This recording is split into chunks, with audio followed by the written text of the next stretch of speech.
Welcome, my many sweet feathers. Before we begin on this Arc 3.5 Final Chapter Prologue, allow me to tell you about Audible.com. On Audible, you can find as many audiobooks as your audio-based heart desires.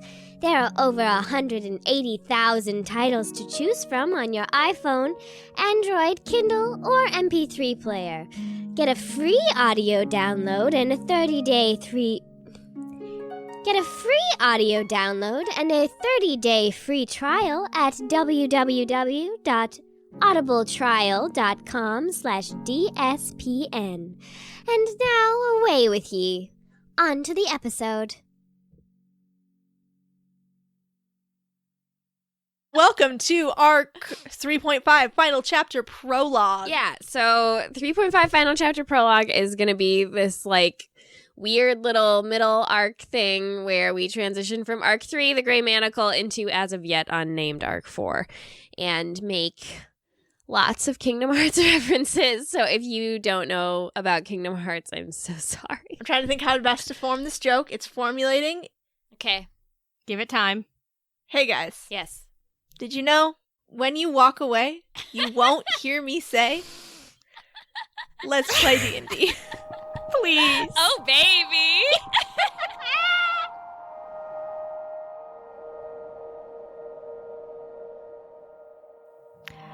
I've been having these weird thoughts lately. Like, is any of this for real? Or not?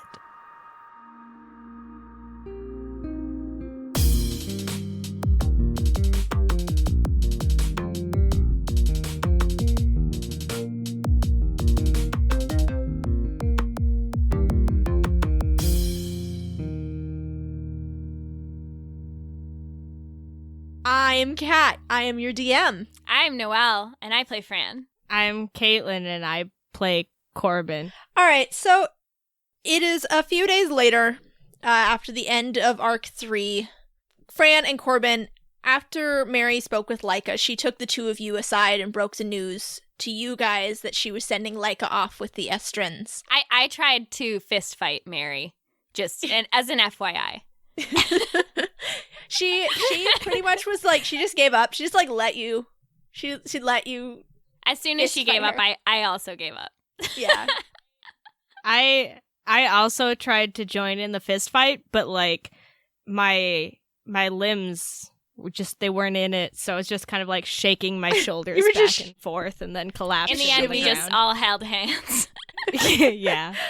And and Mary, when she was discussing this with you guys, she felt really bad. She didn't know how you guys were going to take it, and that's why she just accepted the fist fight when it happened. Honestly, it was the better reaction than what she was expecting, so she rolled with that. Literally on the ground. So after the news has been broken to you guys, Leica is whisked off to start planning things with the Estrins and taking on a role as one of their leaders. And Fran and Corbin, do you want to do anything before the Estrins leave? Yeah, I think we need to talk to Buddy. We have a few things to ask him about. Is he still around? Yeah. Oh yeah, for sure. So you guys find Buddy just as he is about to leave to go shopping for supplies. And he says, "Oh, great timing. I need someone to translate for me while I get some things." And he looks down at a little slip of paper in his giant sweaty hand. And he's like, I haven't really, and he hands the shopping list to you guys. And he's like, I don't really know where to get this stuff. I don't know why they asked me to do it. Help me, please, kids. Okay, I looked down at the list. What's on the list? Oh, it's things like, rations, rope.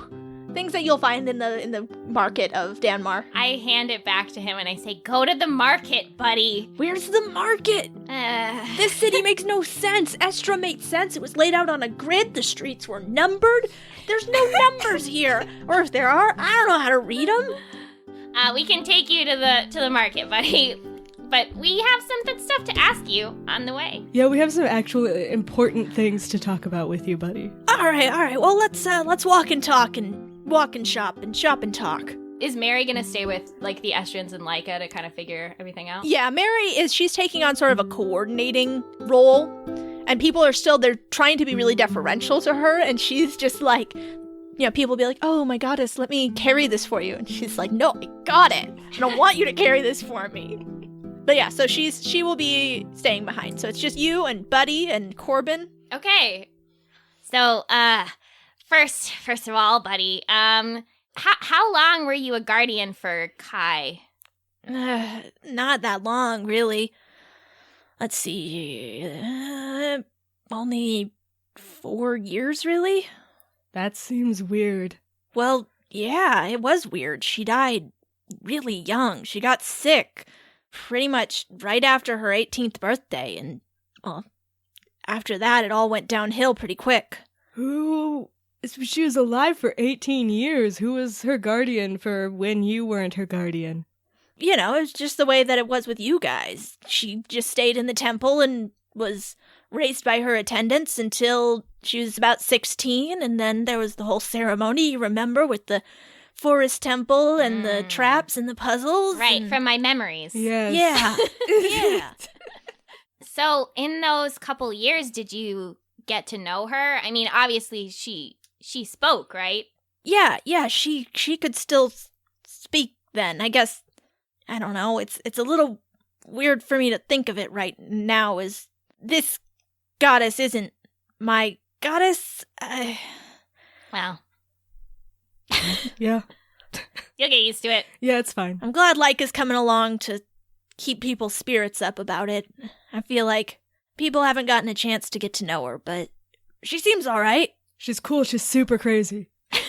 Well, I mean, I wanted her to come along, but she says she's got an important mission with the two of you, so, Well, she's probably more of a liability than a help to you at this point. Honestly, yeah. That doesn't sound encouraging. Do you guys need me to come with you guys? Do I need to step in? No. She's not a liability to us. We just got to keep on the move, Yeah.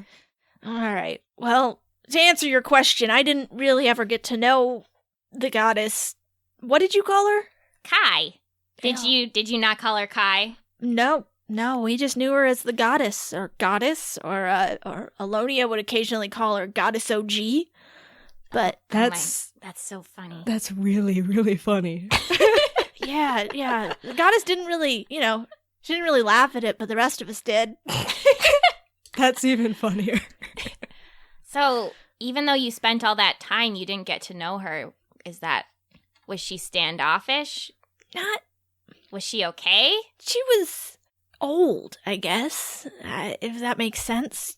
She's been alive thousands of years, and it's just hard to relate to someone like that, You make a joke, and you get the feeling she's heard every joke before, like literally every single joke. Mary is not like that. No.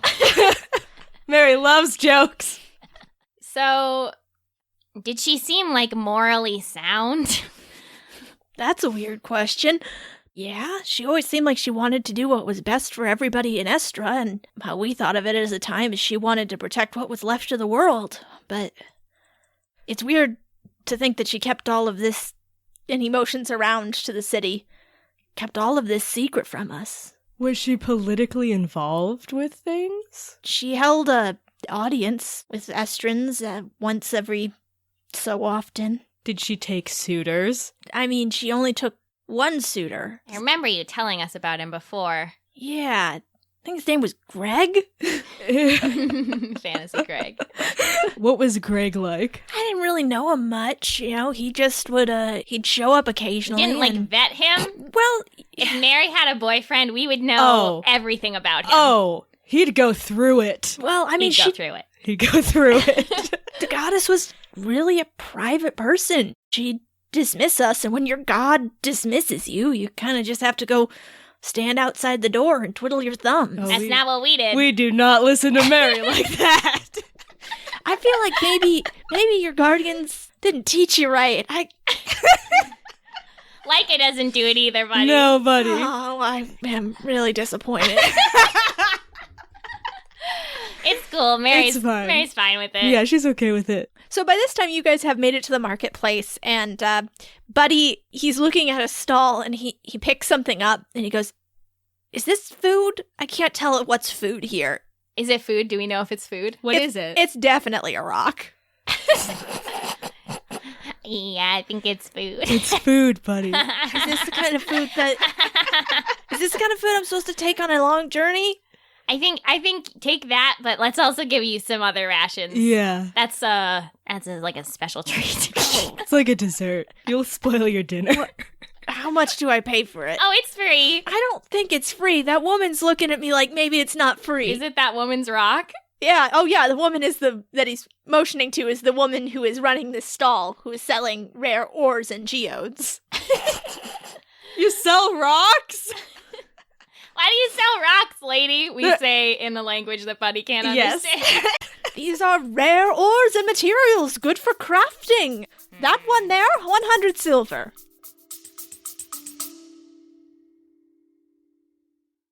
Are you suffering from high-quality podcasts? You see, quality podcasts stimulate parts of your brain, leading to an irksome condition called thinking. But suffer no more, my friend. Introducing Discount Storytime's blend of fictional nonsense and rancid gibberish to provide soothing relief. Try Discount Storytime today. Available on most podcast catchers and at discountstorytime.com. Consult your healthcare provider before listening to Discount Storytime. Not intended to treat unicyclitis, pickleball liver, or jittering expectations. Ridiculous. Buddy, put it back. No, buddy, it's not worth it. This lady's not reasonable. All right. And he makes an estrin motion of apology, which is sort of like a rolling of the hand, and the woman looks very offended. Buddy! Oh, Buddy, you did it now? God, buddy! I don't know where I did. I really want to get out of this city. I don't like this. I don't like any of this. I don't like all these people. Why is it so hot here? It's a desert. It's a desert, buddy. Isn't there God like the rain one? Isn't she supposed to like keep things cool? Why don't the gods here actually take care of people? I don't understand it. Buddy, you are preaching to the goddamn choir, so to speak. Let's just go, and then we should go to where we get rations, and we should also get some rations. Yes. Yeah. And for Mary too. Yeah, Buddy is he's buying rations. He's buying a lot of rations. Stuff that's on his list. Yeah, stuff that's on his list. And we are like translating for him when needed. Oh, which is constantly.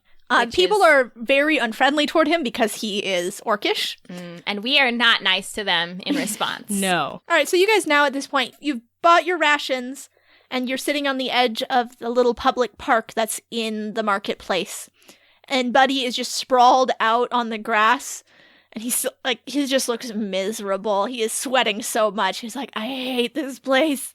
Why is the sun so awful here? I give him some ice chips. He just puts them on his face.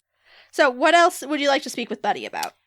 Buddy, what kind of person would you say Alonia was? She was real funny. Yeah, she was funny. You remind me of her a lot, actually, Fran. Oh, God. She did. Yeah, she always had a joke. Never took anything too seriously. Okay. But, yeah, just... When was that? Probably 4, 5, 6 years? Yeah, probably 6 years after we were, relieved of duty. Something happened. She wouldn't really tell us about it, but she got real quiet. How old was I then? 5, 6, maybe? So was I in her care at that point? Yeah, definitely. Is that when she started wearing that necklace? What necklace? I don't remember. She didn't really wear jewelry much. She was very practical. I mean, she had... Hold on, I pull out the necklace. Oh. She wore this all the time, Buddy.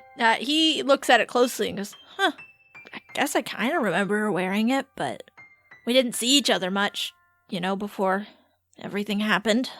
She kind of stuck to the deer section of the forest, and I was busy raising the young pups, and I just sort of figured she she had her hands full with you. That's probably true. Corbin, shut up. Buddy, do you ever feel like everyone in your life was secretly Torva? And you didn't know even one person who wasn't Torva? Literally, no. I ever felt that ever in my life. But, I'm sorry, kid. And he sits up and he pats you on the back. And as he sits up, like, the ice chips that he's put all over his face just, like, slide off. Do you think she seemed like she cared about me? Oh, yeah. Yeah, kid, hey. And he takes you by the shoulders, and his grip is a little bit too strong. But he turns you to face him, and he says, hey, don't ever doubt that. She cared about you more than anything in the world. That's what she always told me, was she was sad that she didn't get to be a guardian for longer, but she was so proud to be able to raise you. Was that before or after she was quiet? I mean, I guess it was before. Cool. Why are you asking me all this? Well, I'm just trying to figure out, like, who I was raised by, you know? Like, if I'm probably a sleeper agent who's gonna turn on all my friends, the usual stuff. And Fran is laughing, but she is weeping. Corbin gives Fran a pat on the back and says, if you turn out to be a sleeper agent, Fran, don't worry, I'll kill you in an instant. Oh, for Corbin, that really means a lot. You're welcome. I got you covered, buddy. Hey. And Buddy, he wraps you into a big hug, and he says, no, come on. Look, I don't 100% understand what's going on. Like, I'll be honest here with you kids. You're into something that's over my head, and I wish I could be a more helpful role model to you, but from what I've seen, you guys have your hearts in the right place, and you're doing what's best. Possibly for the world. I'm not really sure what's going on, but... Oh, that makes 3 of us. Hey. And he pulls back, and as he pulls back, Fran, you just feel, like, slick with his sweat. And he says, whatever comes next, I trust that you guys are going to be able to do the right thing. All right? So no more tears. Just sweat. I think we're gonna go somewhere a little less sweaty, so... Me too, hopefully. Maybe just regular water from now on. And Fran wipes her tears. Here, do you need a handkerchief? And he pulls out of his pocket a very damp handkerchief. Don't. Buddy, no thank you. Fran, don't do it. Buddy. All right, and he uses it to mop the sweat off of his brow. It's not doing anything, buddy. I know, it's just sort of smearing it around, isn't it? Visual image is horrific. I hate this place so much. Oh, how do I get back to the Estrin camp? We just start walking. All right, so it takes the Estrins a little while to get everything prepared, loaded up onto wagons, and they plot their route out using the maps and Laika's very limited knowledge of the area, and Zayroth's more comprehensive knowledge of the area. They decide that they are going to head east toward the northern forests on this continent. So the day that the Estrin caravan takes off, it is so hot and it is so miserable outside. But you guys head out to see off the Estrins. They are lined up at the gates. Seeing all the Estrins gathered there, you see just how excited they are to start moving and start looking for their new home. And at the front of the caravan, there's Aaliyah and Buddy, Gingy and Zaroon, and Laika. Buddy is standing toward the front. He says, all right, we better get on the road now. And he puts a hand on your shoulder, Laika, and he says, better say your goodbyes, all right? All right, guys. Well, I guess this is bye for now. Don't do anything I wouldn't do? Well, there was that one time you tried to attack Torva head-on, so I figure that still leaves me with a lot of options. Fran is just, like, hyperventilating as she listens to these words from Corbin. Fran, take care of them. Keep them safe and headed in the right direction. Oh my god. Corbin, be strong, stay crazy. I'll always be crazy, Leica. No comment about that other one. And then Fran, dive bomb hugs Leica. Yeah, so does Corbin. We hang off of her like little laundries off a string. Mary comes in and completes the hug and squeezes you all super, super tightly. Oh, Mary's the strong one and the crazy one. Oh, my bones and ligaments. Buddy says, all right, we gotta get going before it gets any hotter. I can't take this anymore. And Fran will squeeze Leica's hands before they go and say, I'm really gonna miss you. Me too. And Corbin takes Leica's other hand. I'll miss you too. Don't worry, you guys are gonna do great. And I'll keep the Estrins safe until we find you a new home. And Buddy, he gives Leica a slap on the back, and they all turn, and Buddy calls out, all right, Estrins, let's go! And the caravan moves out. Corbin promised himself that he wasn't gonna cry when they said goodbye, but he's leaking. He's leaking like a sieve. yeah, I mean, Fran promised herself she wasn't going to cry like the day she was born, and she's broken it pretty much every day since then. She's also crying. But she waves. And you guys go on up to the wall of the city, and you watch them as they march off along the road and up the switchback cliffs to the green plains beyond, and hopefully to someplace that all of you can someday call home.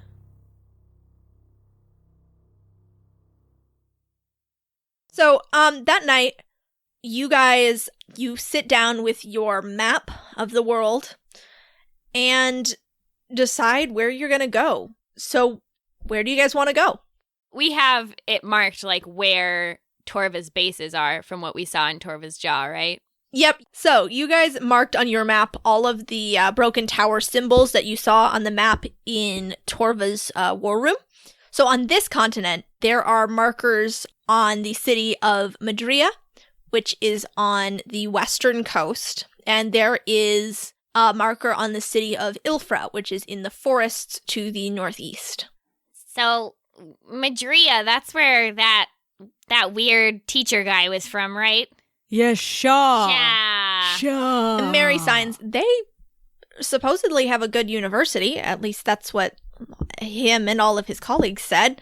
Maybe their library has some useful information. Hey, isn't that also where the hot prince is? Everything is calling us to Madria.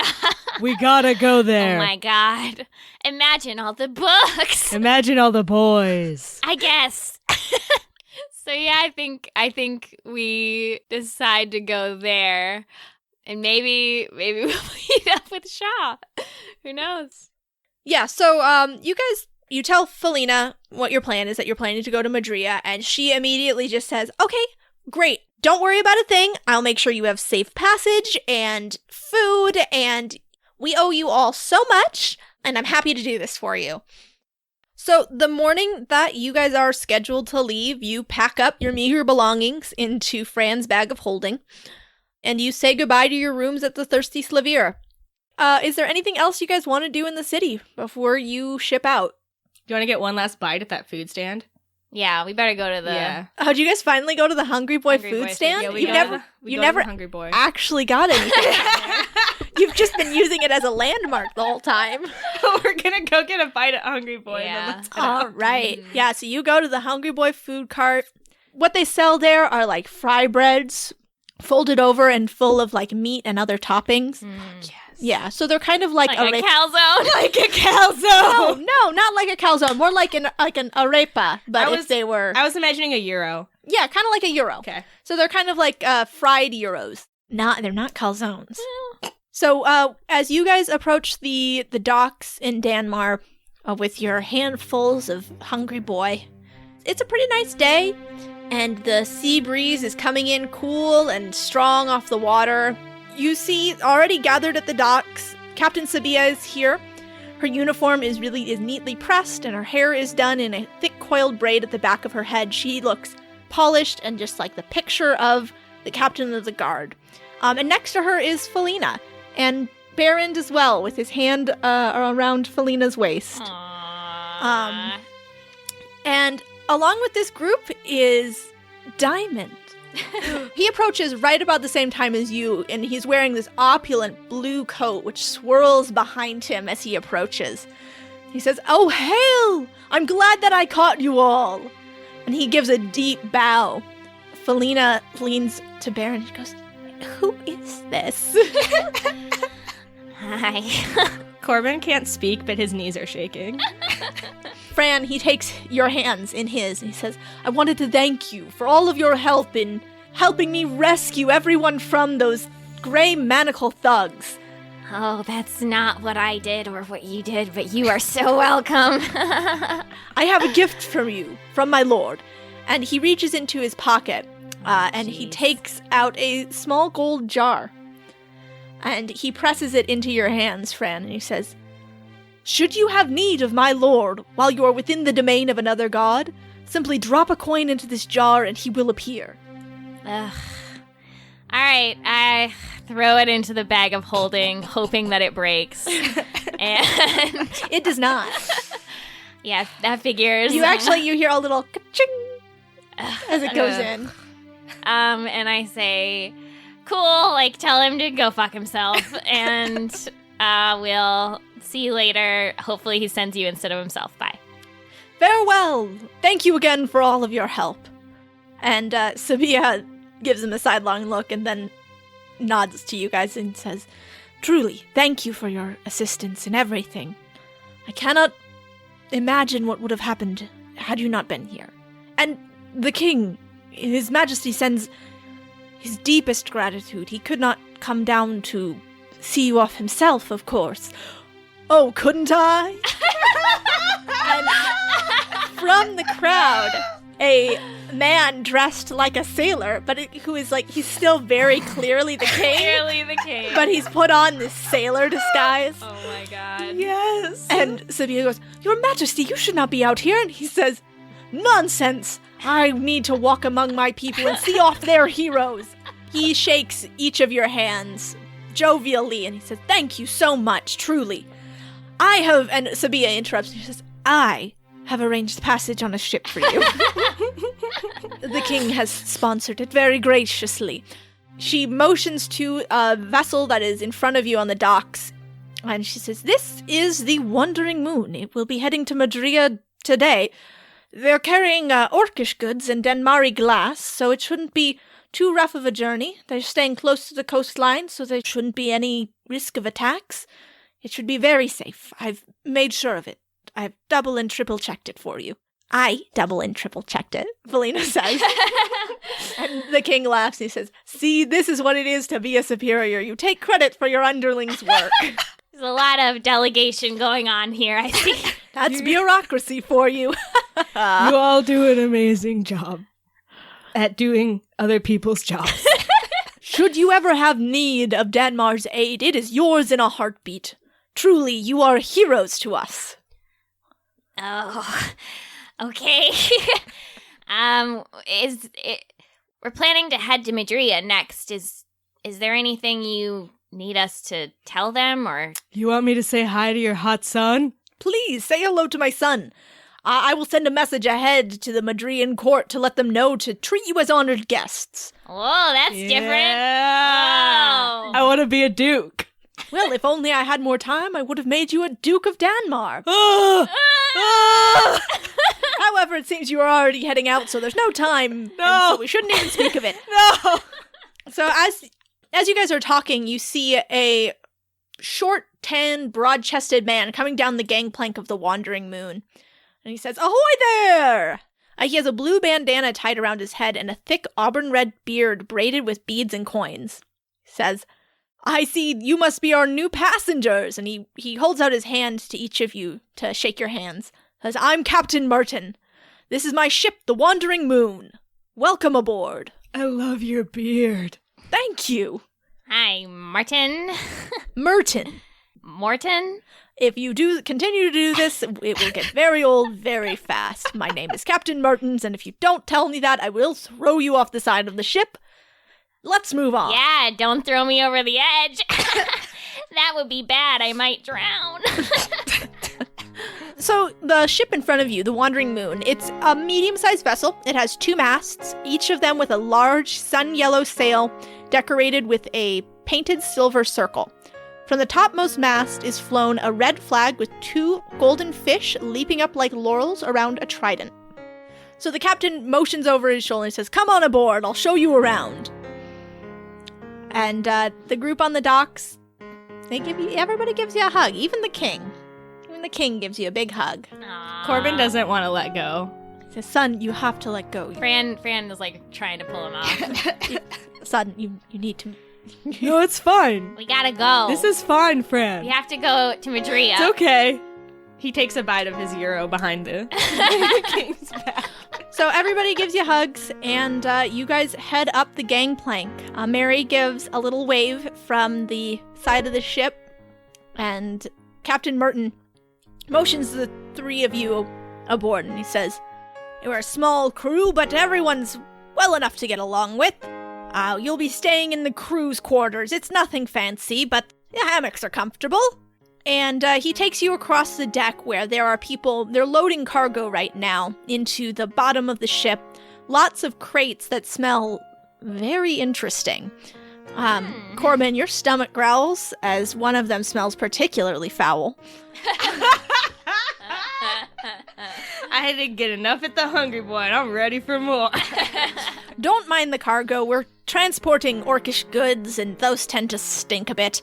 But they sell for a good price in Madria. Lots of crafters there. Fran is ignoring everything this dude is saying because she's about to travel by sea and she's the most excited she's ever been. He leads you to the bow of the ship and opens a small door, ushering you into the crew's quarters. In here, there are hammocks strung up and a few people milling about. And he calls out, "Mr. Rowan!" And a lithe tan elf limps up from the back of the crew's quarters and gives the captain a less than crisp salute. He has brown hair, which is cropped close on the sides and stands almost straight up from the top of his head. You notice immediately that his left leg is bandaged and splinted. And he says, "Aye, Captain." And Merton says, "We'll be taking these 3 aboard as passengers until we get to Madria. Have Mr. Noon set them up with spots to sleep and make sure Mr. Gordon knows to prepare something special to welcome them aboard." "Aye, Captain," Rowan says. "This is my first mate, Rowan. If you need anything, go to him. He may not look the friendliest fellow, but he's reliable, and he'll get you what you need." And with that, Captain Merton claps Rowan on the shoulder, and he exits the crew quarters. "Deckhand Noon," Rowan calls, turning away from you immediately. And a black-haired gnome with olive skin snaps to attention and gives you guys a nervous little smile. Says, "Aye, Mr. Rowan." And he approaches the 3 of you as Rowan just walks away. He sticks out his hand to the 3 of you and says, "It's nice to meet you. Welcome aboard. I'm Noon. You can call me Noon. What are your names?" Morning. Night. Corbin and Fran, high five. Yes, Corbin and Fran definitely high five. Oh, ha, ha, very funny. I've never heard that joke before. Mary steps forward a little bit and signs, "My name is Mary. This is Fran, and that one's Corbin." Nice to meet you, Noon. High Noon. Forget about that joke we made. Do you get it? High Noon. I get it. Fran and Corbin high five again. Yes. Oh. I can tell you guys will be fun to travel with. Come on, I'll show you where to put your things. And then he looks you over and he leans around to check behind you and he goes, did your things not make it aboard? We travel light. Huh. I'm an urchin. Oh, well, hey, me too. I mean, me 3. Mary just sort of shrugs. Mary 4. Mary, she signs, "I don't think I'm an urchin." You are now. You weren't. Oh, I've got some re-examining to do. So Noon shows you guys to the back of the crew's quarters where there are some 3 hammocks strung up they're like stacked on top of each other, basically. Mm. And he says, well, this is where you'll be. Sorry it's a little cramped. We travel light, so, well, light on crew, that is. Heavy on cargo. Can these hammocks be, like, untied from where they are? Oh, yeah. Okay, I will be sleeping on the deck. I call top bunk. I'll take the one in the middle. All right, Mary, I guess it's on the bottom. I untie it and put it in my bag of holding, which I'm sure that Noon loves to see. Noon is amazed. He goes, how'd you get all that in there? I'm very talented. I'm an origami master. Wow, I'm impressed. Thank you, Noon. Well, this is probably where you'll be spending most of your time. You're free to go aboard up on the deck as long as you just stay out of the way. People can get a little aggressive if you're underfoot, like I am, a lot of the time. Corbin looks severely at Fran. Because she's apparently going to be sleeping up there. Fran doesn't notice and doesn't care. God. You feel a big shift in the ship. And he goes, oh, looks like we've pulled anchor. Come on, you probably want to wave goodbye to your friends, right? Yep. Oh, yeah. I guess, but I am just running to the deck. I just want to be there. All right, so you head up to the deck as the wandering moon is sailing away. And the little farewell party waves to you. There's Felina and Baron, who look really happy. And Zabia, who looks sort of done with the king, who's giving you a very royal, regal-looking wave, like the sort of parade wave. And she slaps his arm down, and you can just barely hear her saying, that is not how a sailor waves. And Diamond, he gives you a big bow as you sail off away from the port. Corbin touches his boob window. Diamond touches his chest, and then he unbuttons one button of his shirt to bare a boob window. Corbin faints. He collapses on deck. Mary rushes to you immediately and starts fanning you, Corbin. Thank you, Mary. You hear gulls crying, and just before the docks of Danmar are out of sight, you watch one seagull dive down and swipe a hungry boy treat from the food cart. And then you watch it fly overhead with the delicious fried good in its beak. Ding!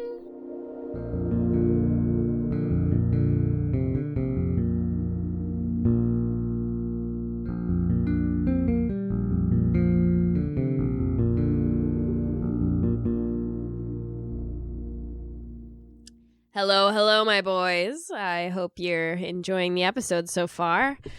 I'm eating pasta salad. I just spent like 7 hours writing some kind of horrific semi-parody of Simple and Clean, and I'm very ill. So let's get into it. I want to take this opportunity to acknowledge the big thing that happened at the end of last arc and during the beginning of this one as well. Leica is going with the Estrins, so we're having a cast change. We should probably move our announcements to the end of episodes for stuff like this, but will we do it? No. So, for those of you who don't know from our social media, Sophia is moving on from Dames and Dragons. Sometimes life just gets in the way of podcasting, unfortunately. As we all know, Sophie brought incredible depth, humor, and warmth to every single episode, line, and interaction. And we will miss her outrageously. But we'll see what happens when we see the Estrins again. And also, for those of you who haven't seen on social media, we are going to be adding a new cast member as well. Someone you all have been begging us to have back on the show, Hannah Colbert. She did an amazing job, as you'll remember, as our guest during Arc 2, and we are psyched as hell to be able to work with her again. There should be more details about that in the episode after the next episode. I hope you all are just hyped as hell about it. Okay, so next up, please allow me to thank our beautiful, wonderful, amazing iTunes reviewers. As always, I cannot stress enough how helpful and invaluable it is when you guys rate us on iTunes.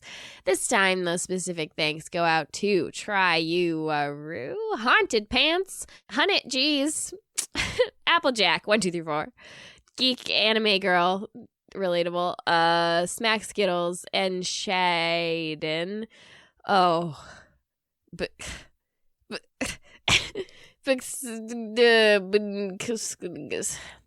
there's legitimately not even one vowel in that. I'm so sorry. Lord Henley Lackman and Baguette Lover. On Patreon, I gotta thank my friends David, Taylor, Lorray, Justin, Aya, Aster, Fearless Guster, Kelly, Katrina, and Jensen. Yes, thank you! Alright, so my bosses James Intercast and Rudy Basso asked me to record a commercial for the Newbie DM minicast, my new 5 to 10 minute podcast aimed at giving dungeon masters quick nuggets of advice. But I've never cut a commercial before, so let me see what I could do. Best radio voice. Alright, Newbie DM here inviting you. Oh wow, that's terrible. Hello, Newbie DM here inviting you to join the minicast. Wow, that's bad. This sucks. I'm never gonna get this commercial for the Newbie DM minicast done, and James and Rudy are gonna be mad at me. You know what? Let me just put this aside for now and get back to recording another episode of the minicast where I give out some hot DMing advice, and I'll come back to the commercial later. Sorry, James. Sorry, Rudy. It's not gonna happen right now.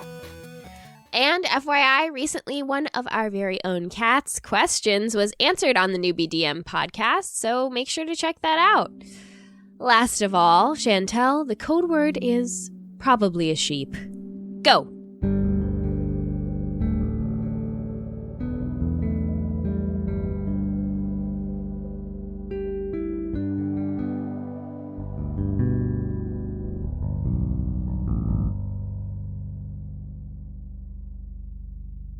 That is that. You guys are off. You are sailing along the coast. So what do you guys want to do? You have a 6-day voyage to Madria. Very cool.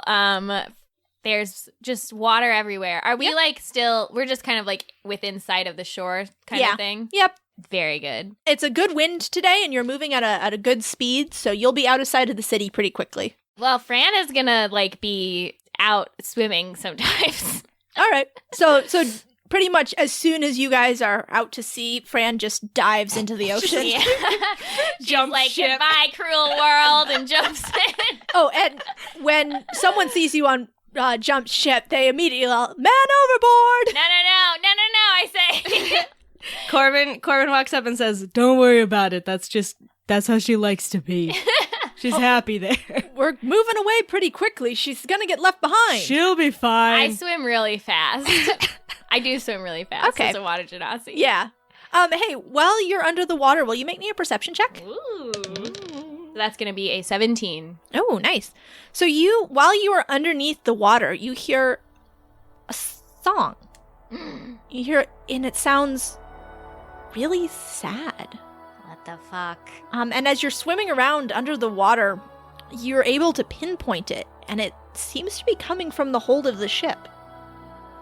Oh. If I swim up to the side of the ship and hold on and listen, are there words? No, well, it sounds like there might be words, but they're not words you can understand. Okay. And as you're swimming around the ship trying to sort of find where it is, you find a small grate about the size of an envelope. Okay. And it seems the song is coming from that grate. Corbin's great senses start to tingle. And this is just above the surface of the water, kind of? No, it's under the water. Oh, it's under the water. Yeah. And it's open? Yeah. If I look in the grate, can I see, or is it not that kind of grate? No, you can't see anything in there. Okay.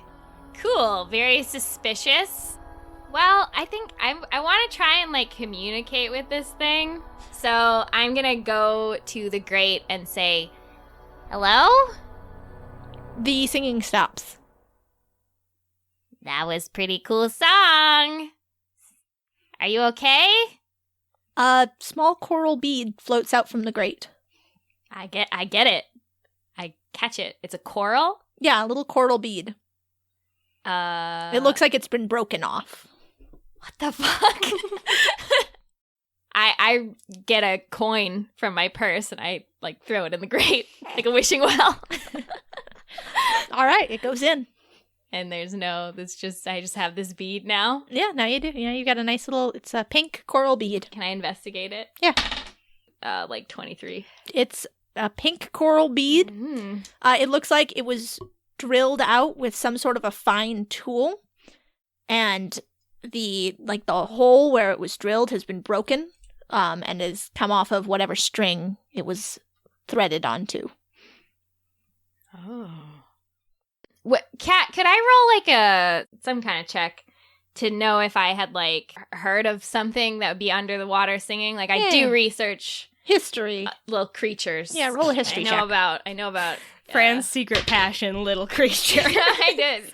Okay, that's 17. Yeah, you've heard there's lots of monsters and creatures that live under the water. And sing? And sing. Well, there's a few that sing. So the one that comes to mind immediately is the Sertena.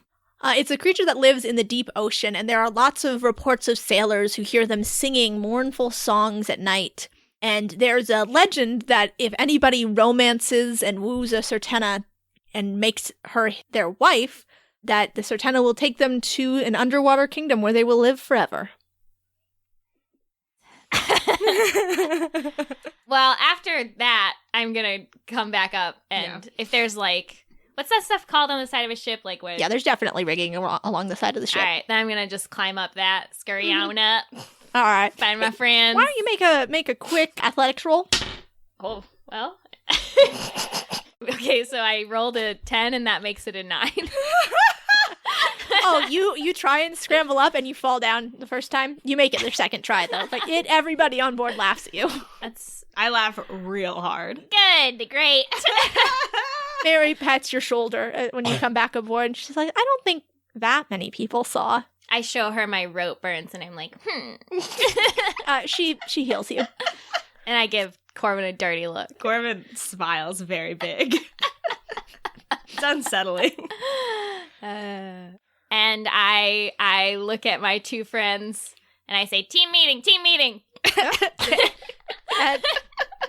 Where would you like to do your team meeting? I don't know. Is there any space where there's not very many people around, or would our best bet just to do it out here because it's loud? No, pretty much everywhere in the ship that you're allowed to go is completely full of people. Okay, so then we'll just do it out here. We'll just huddle up near the edge. Okay, you're huddled. So I was out swimming, having the time of my life.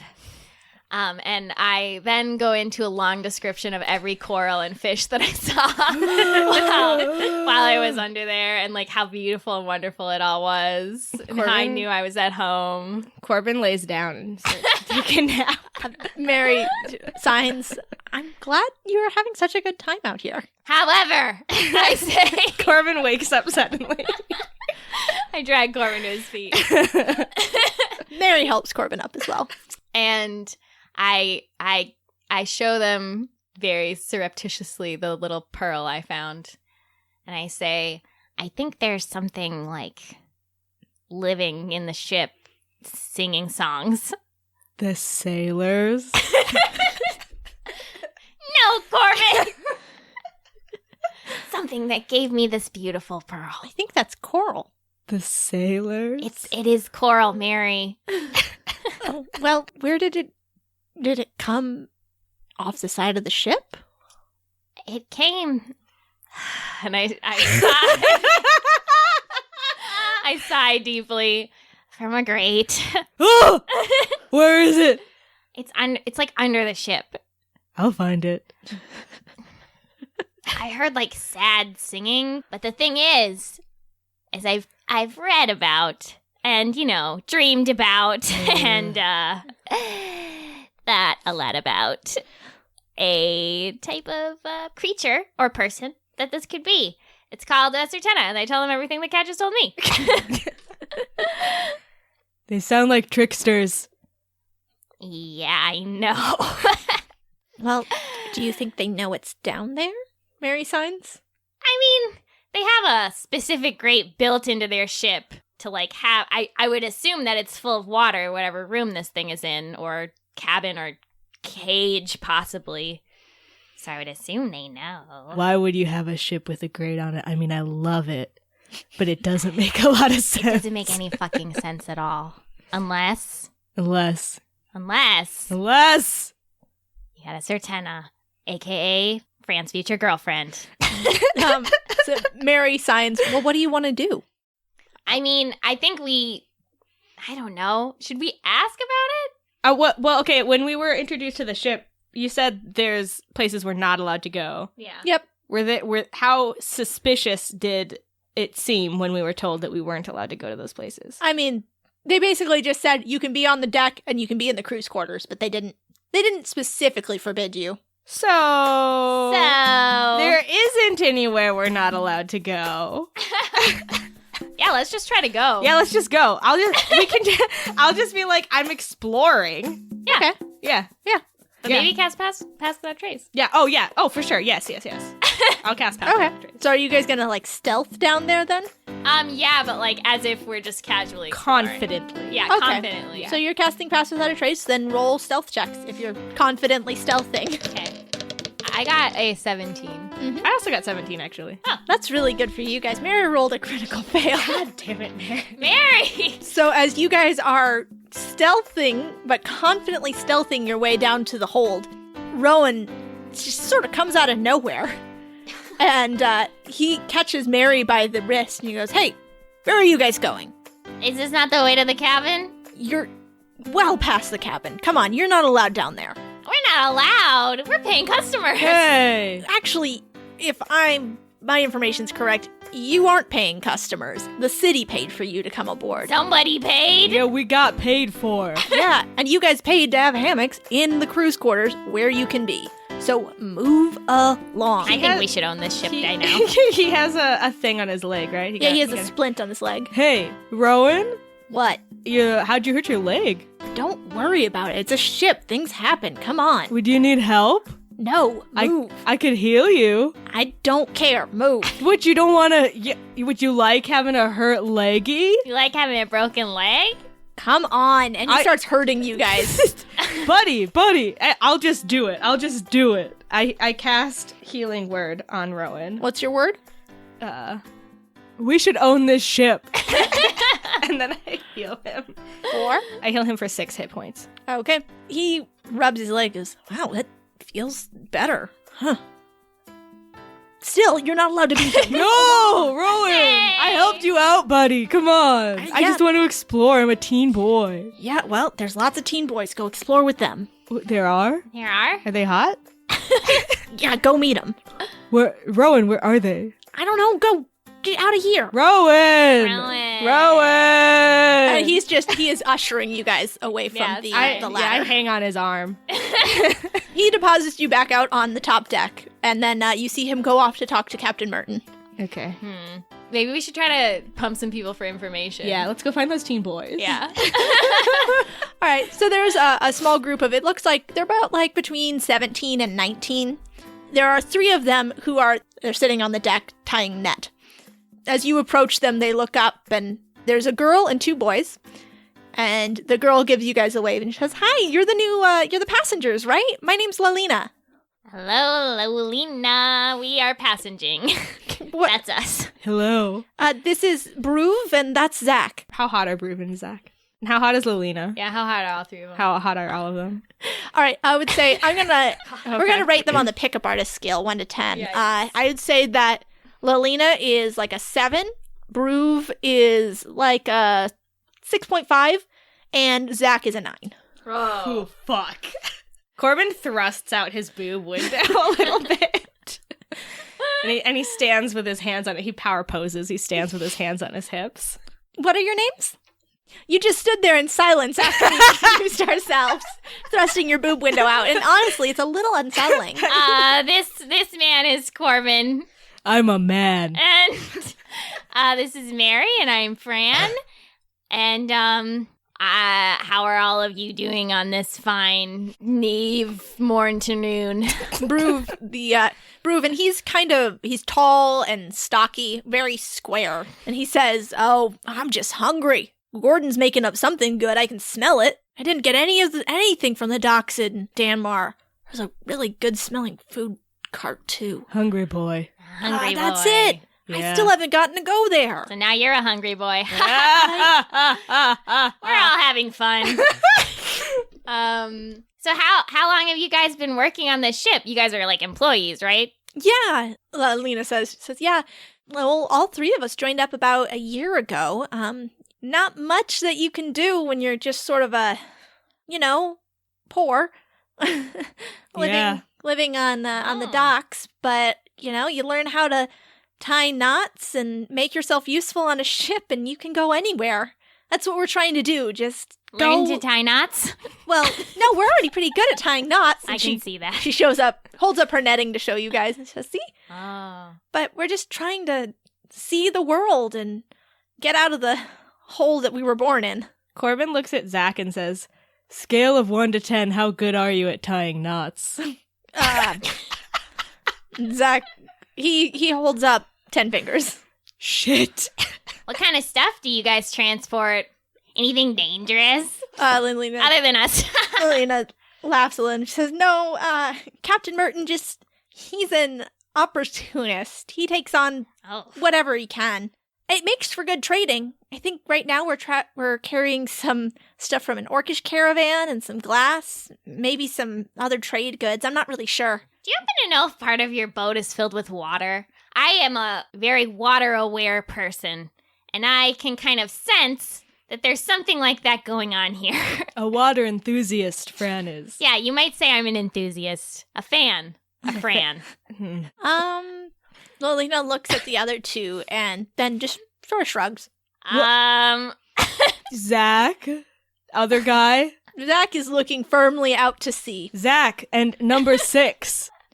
Bruve shrugs and looks down at his feet. And Lilina says, it's nothing you guys need to worry about. There's not enough that will ever sink. What? Hey, Zach knows something. Zach looks like he knows something. Zach looks like he knows he something. He looks good and like he knows something. Number 9. Can you answer the question? Why are you numbering them? There's only 3. You don't have to... I don't have to explain any of my... Don't worry. Zach! Zach gets up and he says, I'm gonna go check on the food. And he walks away. Zachy, baby, come back. Lilina, she stands up too and she starts gathering up the net and she says, I should probably also do something with this. Come on, Bruve.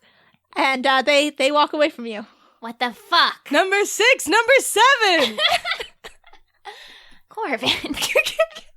Okay, team meeting, I say. I mean, the 3 of you are already standing there. We're right here, Fran. Okay, very good.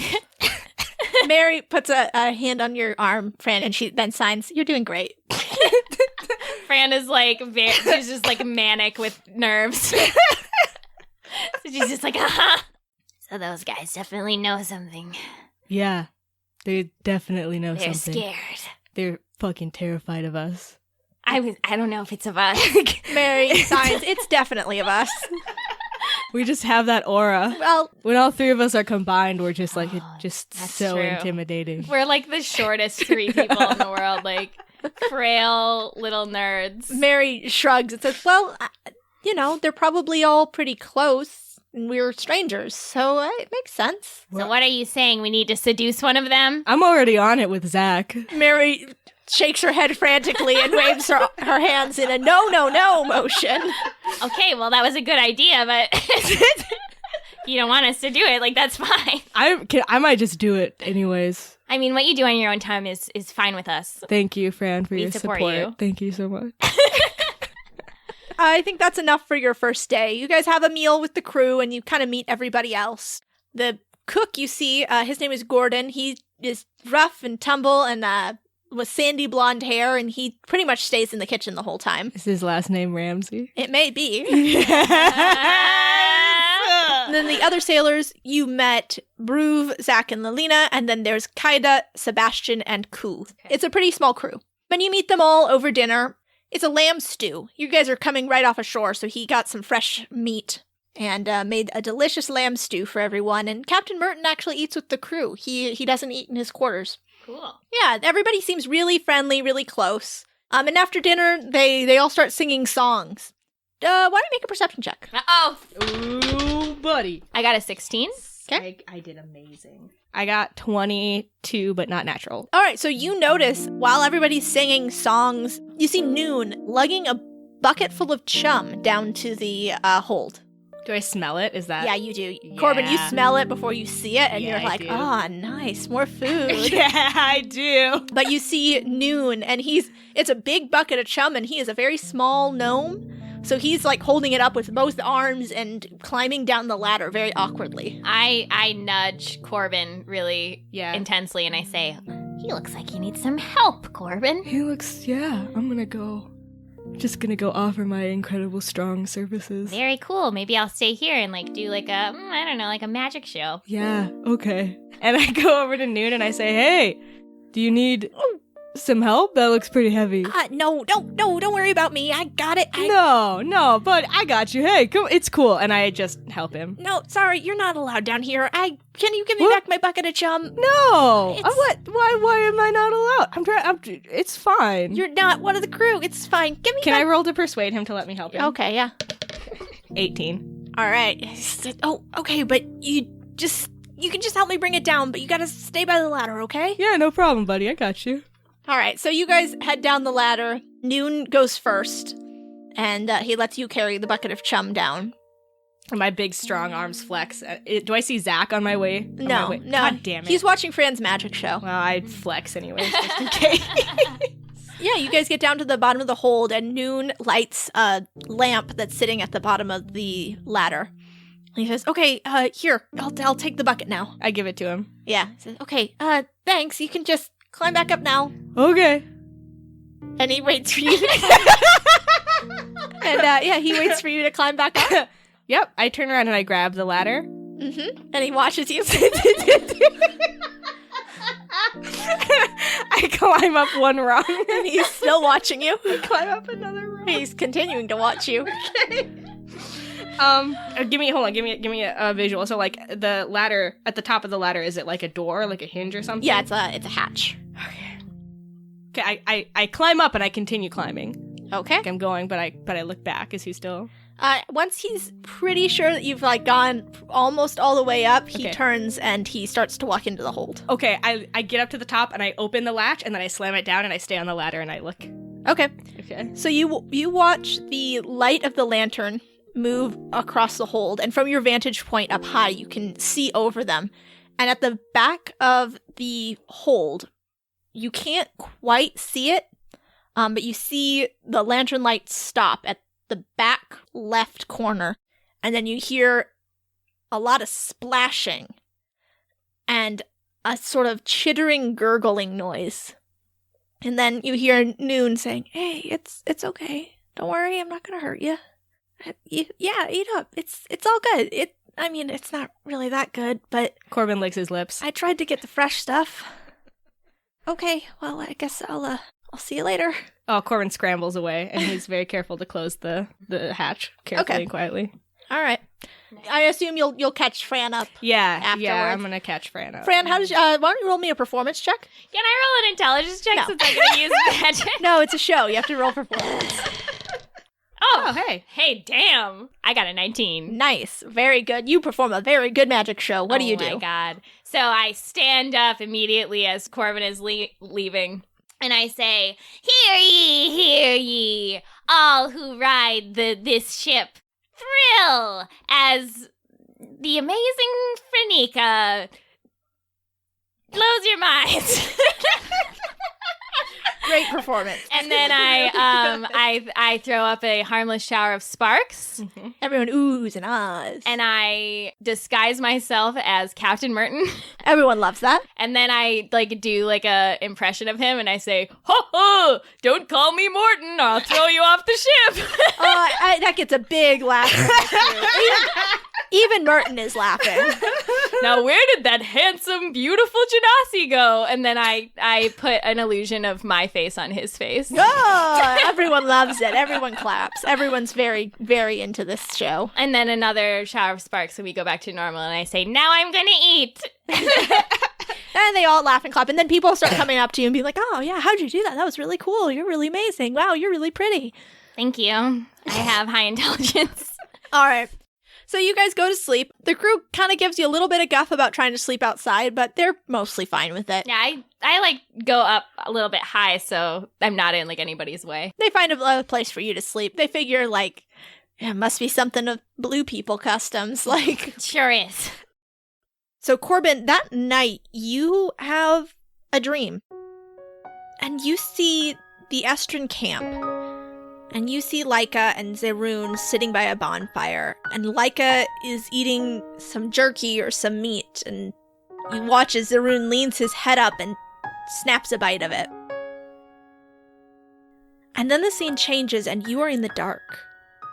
You hear the sound of metal striking stone, and to your left a torch bursts into flame. An orc woman puts a finger to her lips, and as you look around the cavern, you see the rock that surrounds you is blood red. Don't worry, I'm sending help. The woman's mouth moves in time with the words, but you can tell that they're not coming from her. They're coming from somewhere else, somewhere deeper in the cave. You turn your head to look down the dark passage and you hear scuttling.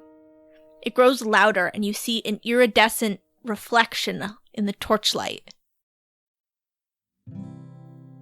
And then the scene changes again, and there's a figure sitting at a different fire, alone. There's a driving rain which you can see just outside the rocky overhang where the figure camps. There's a flash of lightning and you see an orcish face, whose eyes stare directly into yours. And then you wake up.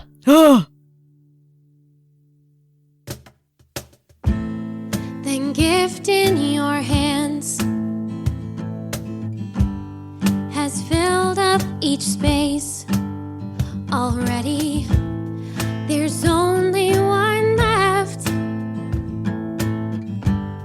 The smile on your face as you tell me misunderstandings mean war, but the alternative is worse.